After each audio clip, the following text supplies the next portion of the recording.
हे hello दोस्तों, कैसे हैं आप सभी। आई होप आप सभी लोग घर पर होंगे और सुरक्षित होंगे।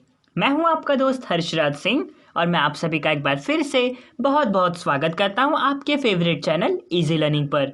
आज के इस वीडियो में हम लोग कक्षा 10वीं के हिंदी लोक भारती का पाठ क्रमांक 10 ठेस जो कि पूरक पठन है, जिसको लिखा है फणीश्वर नाथ रेणु ने।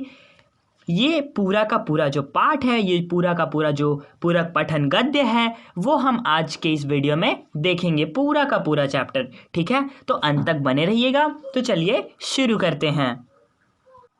तो हमारा ये जो पूरक पठन है, इसको लिखा है श्री फणीश्वर नाथ रेणु जी ने। तो सबसे पहले हम उनके बारे में थोड़ा सा परिचय जान लेते हैं। उनका जन्म 1921 यानी कि 1921 को पूर्णिया बिहार में उनका जन्म हुआ था और 1977 में उनका निधन हो गया।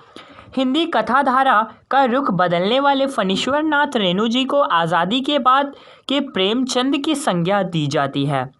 उनकी कहानियों और उपन्यासों में आंचलिक जीवन की धुन, गंध, लय, ताल, सुर, सुंदरता, कुरूपता स्पष्ट रूप से दिखाई पड़ती है। उनकी भाषा शैली में एक जादुई असर मिलती है।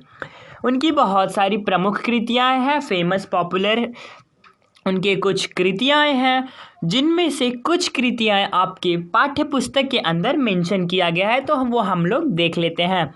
मैला आंचल, पर्थी परिकथा, जुलूस, एक आदिम रात्रि की महक, ठुमरी, अच्छे आदमी, ऋण जल धन जल, नेपाली क्रांति कथा आदि। गद्य संबंधी में आपको थोड़ा सा मैं अपने मन से मैं आपको थोड़ा सा बता दूं कि आखिर इस पूरक पठन, इस गद्य जो है हमारा पाठ ठेस, इसके अंदर हम लोग क्या पढ़ने वाले हैं। तो ये जो प्रस्तुत पूरक पठन है, तो इसके अंदर कलाकार किसी भी धर्म, जाति और वर्ग का हो, उसे अपनी कला पर अभिमान होता है। वह स्वाभिमान के मूल्य को समझता है और उसकी रक्षा के लिए हमेशा तत्पर रहता है। जाति या धर्म के नाम पर जब उसके स्वाभिमान पर आघात होता है, तो वह उसे बर्दाश्त कतई नहीं करता। प्रस्तुत कहानी में सिरचन नामक एक ग्रामीण कलाकार का वर्णन किया गया है। वह मोती घास और पटेर की रंगीन चटाई, बांस की तीलियों की झिलमिलाती चिक, सतरंगे डोर के मोढ़े, भूसी चुन्नी रखने के लिए मूंज की रस्सी के बड़े बड़े जाले, ताल के सूखे पत्तों की छतरी, टोपी आदि उपयोगी वस्तुएं बनाता है। ये वस्तुएं बनाकर वह अपनी आजीविका कमाता है। स्वाभिमानी होने के कारण वह हर परिस्थिति में अपने स्वाभिमान की रक्षा करता है। तो मैंने ये आपको शॉर्ट में बता दिया कि हम लोग इसके अंदर क्या पढ़ने वाले हैं। बहुत ही इंटरेस्टिंग स्टोरी होने वाला है, तो अंत तक ज़रूर बने रहिएगा। तो चलिए हम लोग का जो हमारा पाठ शुरू होता है, वो हम शुरू करते हैं। खेती बाड़ी के समय गांव के किसान सिरचन की गिनती नहीं करते। ये जो सिरचन है, ये एक व्यक्ति का नाम है। लोग उसको बेकार ही नहीं, बेगार समझते हैं। बेगार मतलब क्या होता है कि बिना मजदूरी के जबरदस्ती जो काम लिया जाता है, उसको बेगार कहा जाता है।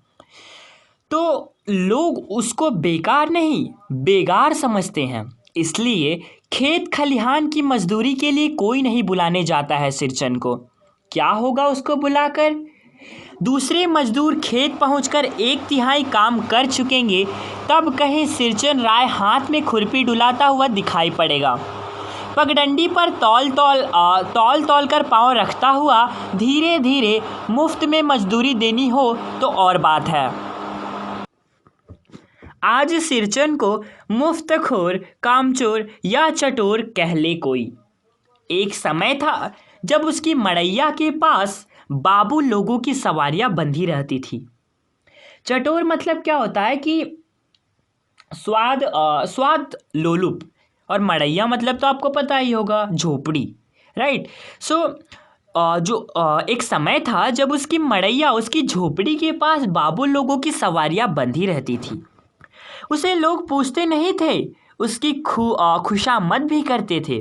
अरे सिरचन भाई, अब तो तुम्हारे ही हाथ में यह कारीगरी रह गई है। सारे इलाके में एक दिन का समय निकाल कर चलो, बड़े भैया की चिट्ठी आई है। शहर से सिरचन ने एक जोड़ा चिक बनाकर भेज दो। चिक मतलब क्या होता है? बांस की जो तीलियां होती है ना, बांस बांस आपको पता होगा, बैम्बू स्टिक्स। तो बाम्बू की जो स्टिक से पतली पतली जो तीलियां होती है, उससे बना हुआ एक पर्दा, उसको चिक कहा जाता है। ठीक है। तो एक दिन समय निकाल कर चलो, बड़े भैया की चिट्ठी आई है शहर से कि सिरचन से एक जोड़ा चिक बनवा कर भेज दो। मुझे याद है, मेरी माँ जब कभी सिरचन को बुलाने के लिए कहती, मैं पहले ही पूछ लेता, भोग क्या क्या लगेगा। माँ हंसकर कहती, जा जा, बेचारा मेरे काम में पूजा भोग की बात नहीं उठाता कभी। पड़ोसी गांव के पंचानंद चौधरी के छोटे लड़के को एक बार मेरे सामने ही बेपानी कर दिया था सिरचन ने। तुम्हारी भाभी नाखून से खाटकर तरकारी परोसती है और इमली का रस डालकर कढ़ी तो हम मामूली लोगों की घरवालियां बनाती है। तुम्हारी भाभी ने कहा से बनाना सीखी तुम्हारी भाभी ने कहाँ से बनाना सीखी है? इसलिए सिरचन को बुलाने के पहले मैं माँ से पूछ लेता। सिरचन को देखते ही माँ हुलसकर कहती, आओ सिरचन, आज नेनू मथ रही थी तो तुम्हारी याद आई। घी की खखोरन के साथ चूड़ा तुमको बहुत पसंद है ना? और बड़ी बेटी ने ससुराल से संवाद भेजा है, उसकी ननद रूठी हुई है मोती की शीतल पार्टी के लिए। सिरचन अपनी पनियाई जीभ को संभालकर हंसता, घी की सौंधी सुगंध सूंघ कर ही आ रहा हूँ काकी, नहीं तो इस शादी ब्याह के मौसम में दम मारने की भी छुट्टी कहाँ मिलती है। सिरचन जाति का कारीगर है। मैंने घंटों बैठकर उसके काम करने के ढंग को देखा है। एक एक मोती और पटेर को हाथ में लेकर बड़े जतन से उसकी कुच्ची बनाता, फिर कुच्चियों को रंगने से लेकर सुतली सुलझाने में पूरा दिन समाप्त। काम करते समय उसकी तन्मयता में जरा भी बाधा पड़ी कि गेहूं सांप की तरह फुफकार कर उठता, फिर किसी दूसरे से करवा लीजिए काम। सिरचन मुंहजोर है, कामचोर नहीं। बिना मजदूरी के पेट भर भात पर काम करने वाला कारीगर, दूध में कोई मिठाई न मिले तो कोई बात नहीं, किंतु बात में जरा भी झाला वह नहीं बर्दाश्त कर सकता। सिरचन को चोट चटोर भी समझते हैं। तली बघारी हुई तरकारी, दही की कढ़ी, मलाई वाला दूध, इन सब का प्रबंध पहले कर लो। तब सिरचन को बुलाओ,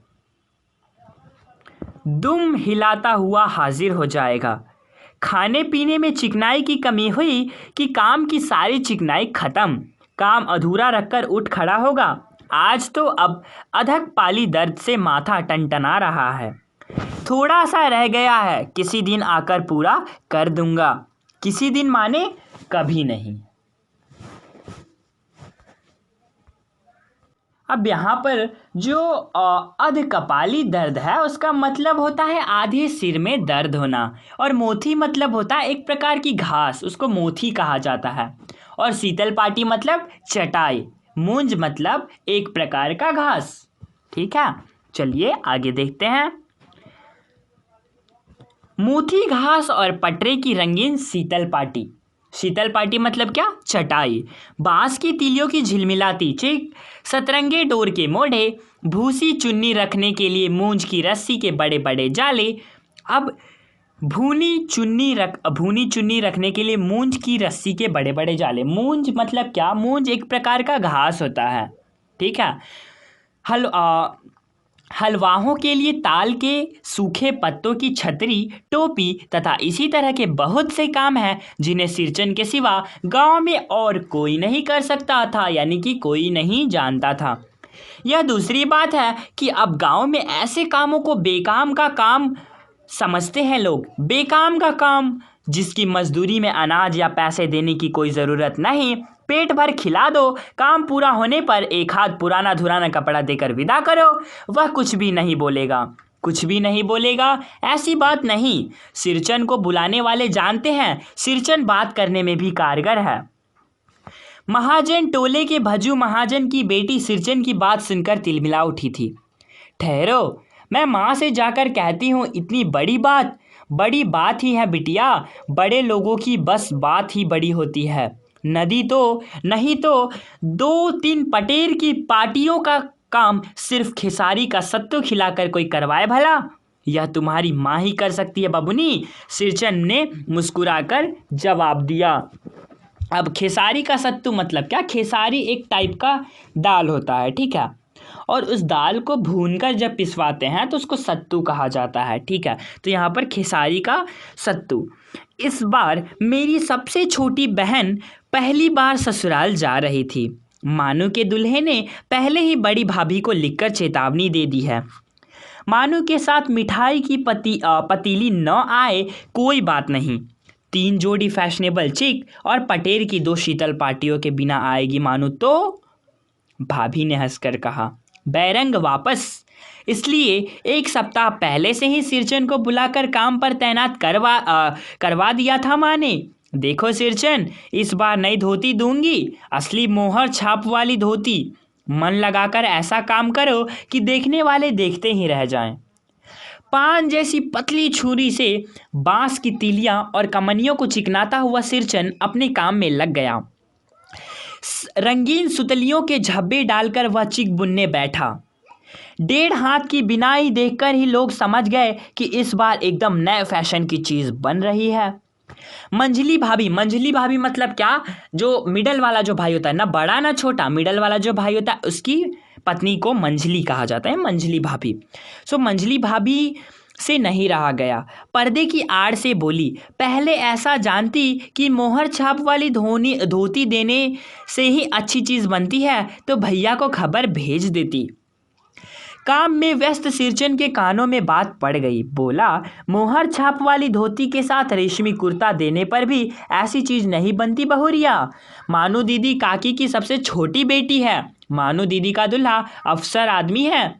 मंजली भाभी का मुंह लटक गया। मेरी चाची ने फूस फुसाकर कहा, किससे बात करती है बहू? मोहर छाप वाली धोती नहीं, मुंगिया लड्डू। बेटी की विदाई के समय रोज मिठाई जो खाने को मिलेगी, देखती है ना।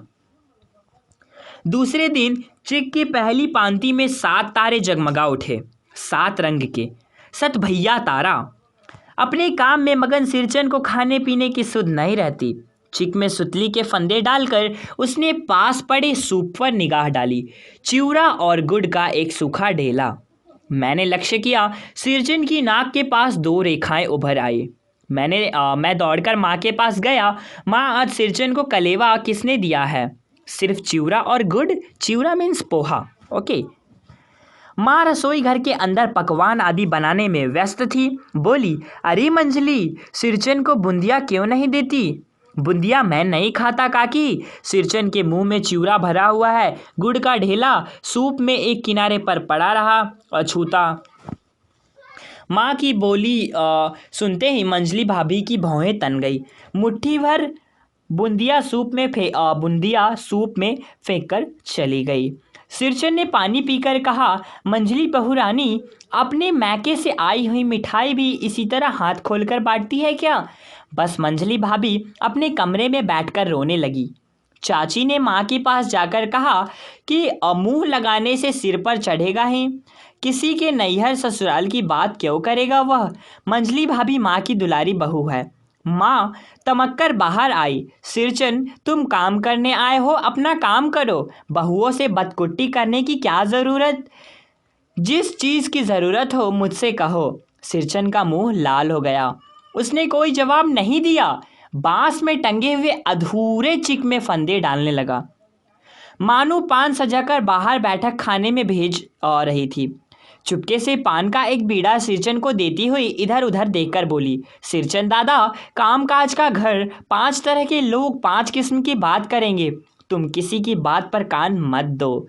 सिरचन ने मुस्कुराकर पान का बीड़ा मुंह में ले लिया। चाची अपने कमरे से निकल रही थी। सिरचन को पान खाते देखकर आवक हो गई। सिरचन ने चाची को अपनी ओर अचरज से घूरते देखकर कहा, छोटी चाची, जरा अपनी डिबिया का गमकौआ जर्दा खिलाना, बहुत दिन हुए। चाची कई कारणों से जली भुनी रहती थी सिरचन से। गुस्सा उतारने का ऐसा मौका फिर नहीं मिल सकता। झनकती हुई बोली, तुम्हारी बढ़ी हुई जीभ में आग लगे, घर में भी पान और गमकौआ जर्दा खाते हो, चटोर कहीं के। मेरा कलेजा धड़क उठा। हो गया सत्यानाश। बस सिरचन की उंगलियों में सुतली के फंदे पड़ गए। मानो कुछ देर तक वह चुपचाप बैठा पान को मुंह में घुलाता रहा, फिर अचानक उठकर पिछवाड़े पीक थूकाया, अपनी छुरी हंसिया वगैरह समेट संभाल कर झोले में रखे। टंगी हुई अधूरी चिक पर एक निगाह डाली और हनहनाता हुआ आंगन से बाहर निकल गया। मानू कुछ नहीं बोली, चुपचाप अधूरी चिक को देखती रही। सातों तारे मंद पड़ गए। माँ बोली, जाने दे बेटी, जी छोटा मत कर मानू, मेले से खरीद कर भेज दूंगी। मैं सिरचन को मनाने गया। देखा एक फटी हुई शीतल पाटी पर लेटकर वह कुछ सोच रहा था। मुझे देखते ही बोला, बबुआ जी अब नहीं, कान पकड़ता हूँ, अब नहीं। मोहर छाप वाली धोती लेकर क्या करूँगा, कौन पहनेगा। ससुरी खुद में मरी, बेटे बेटियों को ले गई अपने साथ। बबुआ जी मेरी घरवाली जिंदा रहती तो मैं ऐसी दुर्दशा भोगता। यह शीतल पाटी उसी की बुनी हुई है। इस शीतल पाटी को छूकर कहता हूँ अब यह काम नहीं करूँगा। गांव भर में तुम्हारी हवेली में मेरी कदर होती थी, अब क्या। मैं चुपचाप वापस लौट आया। समझ गया कलाकार के दिल में ठेस लगी है, वह नहीं आ सकता। बड़ी भाभी अधूरी चिक्की में रंगीन छीट का झालर लगाने लगी। यह भी बेचा नहीं दिखलाई पड़ता, क्यों मानू कुछ नहीं बोली बेचारी, किंतु मैं चुप रह सका। चाची और मंजली भाभी की नज़र न लग जाए इसमें भी।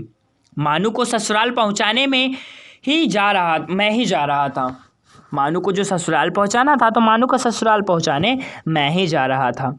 स्टेशन पर सामान मिलाते समय देखा मानू बड़े जतन से अधूरी चिक को मोड़ कर लिए जा रही है अपने साथ। मन ही मन सिरचन पर गुस्सा हो आया।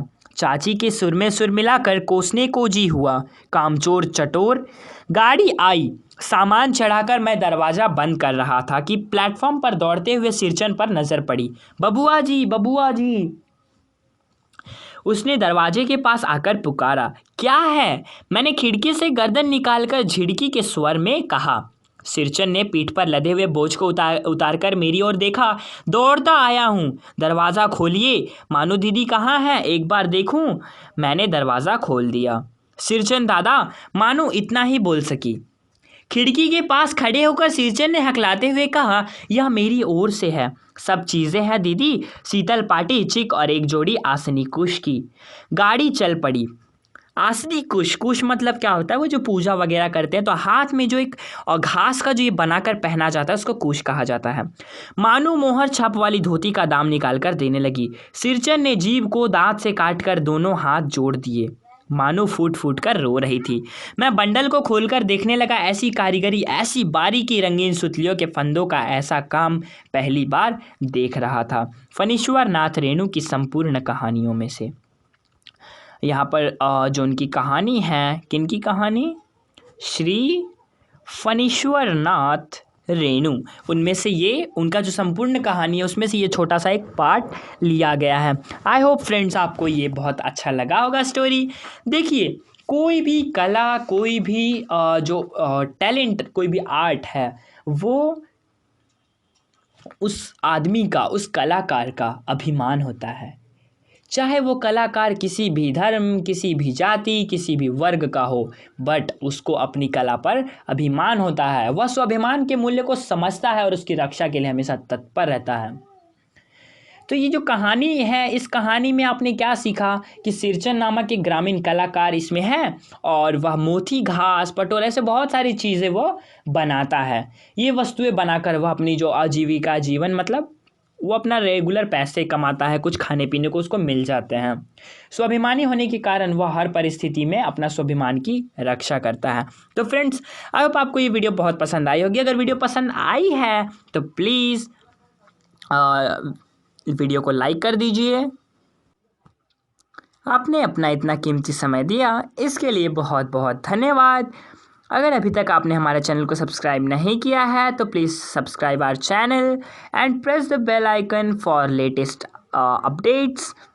और फिर आज के लिए बस इतना ही फ्रेंड्स, तब तक के लिए घर पर रहिए, सुरक्षित रहिए और देखते रहिए आपका फेवरेट चैनल इजी लर्निंग। और फ्रेंड्स प्लीज़ कमेंट करके ज़रूर बताइएगा कि आपको यह कहानी कैसी लगी। आई होप आपको ये स्टोरी अच्छी ही लगी होगी। मिलते हैं नेक्स्ट वीडियो के साथ, तब तक के लिए गुड बाय, टेक केयर।